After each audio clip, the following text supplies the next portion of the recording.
ರಾಜ್ಯ ರಾಜಕಾರಣ ಕುಂದಾನಗರಿ ಬೆಳಗಾವಿಗೆ ಶಿಫ್ಟ್ ಆಗ್ತಾ ಇದೆ. ನಾಳೆಯಿಂದ ಬೆಳಗಾವಿಯಲ್ಲಿ ಚಳಿಗಾಲದ ಅಧಿವೇಶನ ಆರಂಭ ಆಗ್ತಾ ಇದ್ದು 10 ದಿನಗಳ ಕಾಲ ಚಳಿಗಾಲ ಸಮರಕ್ಕೆ ಅಖಾಡ ಈಗ ರೆಡಿಯಾಗಿದೆ. ಇವತ್ತೇ ಬೆಳಗಾವಿ ಫ್ಲೈಟ್ ಅನ್ನು ಹತ್ತಲಿದ್ದಾರೆ ಮುಖ್ಯಮಂತ್ರಿ ಸಿದ್ದರಾಮಯ್ಯ. ಬೆಳಗಾವಿಯಲ್ಲಿ ಈವರೆಗೆ 13 ಬಾರಿ ಉಭಯ ಸದನ ಆಗಿದೆ. ಈ ಬಾರಿಯ 10 ದಿನದ ಅಧಿವೇಶನಕ್ಕೆ ಒಟ್ಟು 21 ಕೋಟಿ ರೂಪಾಯಿ ಖರ್ಚು ಮಾಡಲಾಗ್ತಾ ಇದೆ. ಕಳೆದ ವರ್ಷ ಬೆಳಗಾವಿ ಅಧಿವೇಶನಕ್ಕೆ 15 ಕೋಟಿ ರೂಪಾಯಿ ವೆಚ್ಚ ಆಗಿತ್ತು.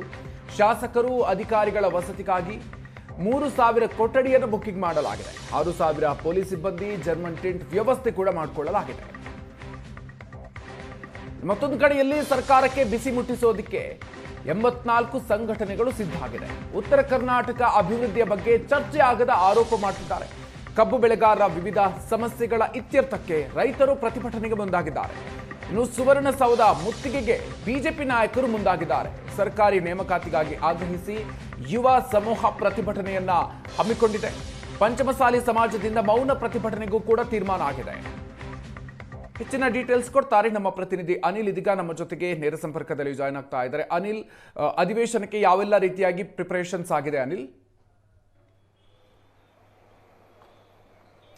ಹೌದು ಮಧುಕರ್, ನಾಳೆಯಿಂದ ಬೆಳಗಾವಿ ಚಳಿಗಾಲ ಅಧಿವೇಶನ ಆರಂಭವಾಗಲಿದೆ. ಒಟ್ಟು 10 ದಿನಗಳ ಕಾಲ ಅಧಿವೇಶನ ಈ ಬಾರಿ ನಡೆಯಲಿದೆ. 21 ಕೋಟಿ ರೂಪಾಯಿ ಅದಕ್ಕಾಗಿ ಮೀಸಲಿಡೋಕ್ಕೂ ಕೂಡ ಸರ್ಕಾರ ನಿರ್ಧಾರ ಮಾಡಿರುವಂಥದ್ದು. ದೆಹಲಿ ಸ್ಫೋಟ ಹಿನ್ನೆಲೆಯಲ್ಲಿ ಭದ್ರತೆ ಕಲ್ಪಿಸಬೇಕು ಅನ್ನೋ ಕಾರಣಕ್ಕೆ 6,000ಕ್ಕೂ ಅಧಿಕ ಪೊಲೀಸರ ನಿಯೋಜನೆ ಮಾಡ್ತಿರೋದೇ ಈ ಒಂದು ಖರ್ಚು ವೆಚ್ಚಕ್ಕೆ ಹೆಚ್ಚಾಗೋಕ್ಕೆ ಕಾರಣ ಅನ್ನುವಂತಹ ಮಾಹಿತಿ ಕೂಡ ಲಭ್ಯವಾಗಿರುವಂಥದ್ದು. ಹೀಗಾಗಿ ಇದ್ರ ಜೊತೆಗೇನೆ ಬೆಳಗಾವಿ ಚಳಿಗಾಲ ಅಧಿವೇಶನ ಮೇಲೂ ಕೂಡ ಉಗ್ರ ಕರೆಗಳು ಬಿದ್ದಿದೆ ಅನ್ನುವಂತಹ ಕೇಂದ್ರ ಗುಪ್ತಚರ ಇಲಾಖೆ ಏನಿದೆ ಅದು ಸೂಚನೆ ಕೂಡ ನೀಡಿರುವಂಥದ್ದು. ಹೀಗಾಗಿ ಬೆಳಗಾವಿ ಪೊಲೀಸರು ಕೂಡ ಅಲರ್ಟ್ ಆಗಿರುವಂಥದ್ದು. ನಾಳೆಯಿಂದ ಅಧಿವೇಶನ ಆರಂಭವಾಗಲಿದೆ. ಹೀಗಾಗಿ ಇವತ್ತೇ ಮುಖ್ಯಮಂತ್ರಿ ಆದಿಯಾಗಿ ಬಹುತೇಕ ಸಚಿವರು ಕೂಡ ಅಧಿಕಾರಿ ವರ್ಗ ಸಚಿವಾಲಯ ಸಿಬ್ಬಂದಿ ಕೂಡ ಬೆಳಗಾವಿಗೆ ದೌಡಾಯಿಸ್ತಿರುವಂಥದ್ದು. ನಾಳೆಯಿಂದ ಅಧಿವೇಶನ ಆರಂಭವಾಗ್ತಿದ್ರೆ ಸದನದ ಒಳಗೆ ಸರ್ಕಾರವನ್ನು ಕತ್ತಿ ಹಾಕೋಕೆ ಪ್ರತಿಪಕ್ಷಗಳು ಸಿದ್ಧತೆಯನ್ನು ಮಾಡ್ಕೊಂಡಿದ್ರೆ ಸರ್ಕಾರಕ್ಕೆ ಬಿಚ್ಚಿ ಮುಟ್ಟಿಸೋಕೆ ಹೊರಗೂ ಕೂಡ 84 ಸಂಘಟನೆಗಳು ಪ್ರತಿಭಟನೆ ಮಾಡೋಕ್ಕೂ ಕೂಡ ನಿರ್ಧಾರವನ್ನು ಮಾಡಿರುವಂಥದ್ದು. ಅದರಲ್ಲೂ ಪ್ರಮುಖವಾಗಿ ಈ ಬಾರಿ ಅತಿ ಹೆಚ್ಚು ಮಳೆ ಆಗಿರುವ ಹಿನ್ನೆಲೆಯಲ್ಲಿ ಸಾಕಷ್ಟು ಪ್ರಮಾಣದಲ್ಲಿ ಬೆಳೆ ಹಾನಿಯಾಗಿದೆ. ಅವರಿಗೆ ಪರಿಹಾರ ಕೊಡಬೇಕು ಸೇರಿದಂತೆ ಉದ್ಯೋಗ ಆಕಾಂಕ್ಷಿಗಳು ಮತ್ತು ಸಾಕಷ್ಟು ಸಂಘಟನೆಗಳು ಈಗ ಪ್ರತಿಭಟನೆ ಮಾಡೋಕ್ಕೂ ಕೂಡ ಸಿದ್ಧತೆಯನ್ನು ಮಾಡಿಕೊಳ್ಳಲಾಗಿದೆ. 6,000 ಅಧಿಕ ಪೊಲೀಸರ ನಿಯೋಜನೆ ಕೂಡ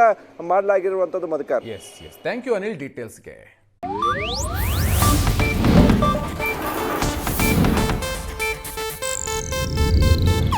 ಇದು ಏಷ್ಯಾನೆಟ್ ನ್ಯೂಸ್ ನೆಟ್ವರ್ಕ್ ಪ್ರಸ್ತುತಿ.